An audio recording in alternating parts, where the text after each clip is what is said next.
ನಮಸ್ಕಾರ ಎಲ್ರಿಗೂ. ದಿನ ಬ್ರೇಕ್‌ಫಾಸ್ಟಿಗೆ ಏನಪ್ಪಾ ಮಾಡೋದು ಅಂತ ಯೋಚನೆ ಮಾಡ್ತಾ ಇದ್ರೆ ಈ ರೆಸಿಪಿ ಒಂದ್ಸತಿ ಟ್ರೈ ಮಾಡಿ. ಈ ದೋಸೆ ರೆಸಿಪಿ ಚಟ್ನಿ ಕೂಡ ಬೇಕಿಲ್ಲ, ಹಾಗೇನೆ ತುಂಬಾ ರುಚಿಯಾಗಿರುತ್ತೆ.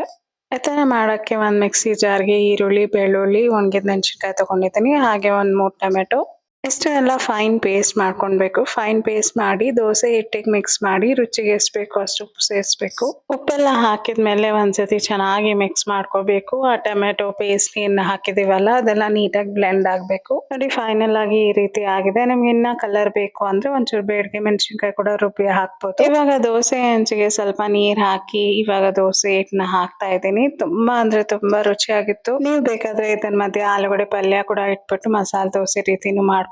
ಮಸಾಲೆ ಹಚ್ಚೋ ಅವಶ್ಯಕತೆ ಇರಲ್ಲ. ನೀವು ಲಂಚ್ ಬಾಕ್ಸ್ ಕೂಡ ಮಕ್ಕಳಿಗೆ ಈ ರೀತಿ ದೋಸೆ ಮಾಡಿ ಹಾಕೊಡ್ಬಹುದು. ಫುಲ್ ಖಾಲಿ ಮಾಡ್ಕೊಂಡ್ ಬರ್ತಾರೆ. ಫೈನಲ್ ಆಗಿ ದೋಸೆ ಆಗಿದೆ. ಇದು ಸಿಂಪಲ್ ಆಗಿ ಈಸಿಯಾಗಿ ಮಾಡುವಂತ ರೆಸಿಪಿ ಇದು. ಇದು ಇವಾಗ ಫೈನಲ್ ಆಗಿ ರೆಡಿ ಆಗಿದೆ. ಈ ರೆಸಿಪಿ ನಿಮ್ಗೆ ಇಷ್ಟ ಆಗಿದೆ ಖಂಡಿತ ಎಲ್ಲರಿಗೂ ಶೇರ್ ಮಾಡಿ. ಹಾಗೆ ಇನ್ನಷ್ಟು ವೆರೈಟಿ ರೆಸಿಪೀಸ್ಗಾಗಿ ನನ್ನ ಫಾಲೋ ಮಾಡೋದನ್ನ ಮರಿಬೇಡಿ.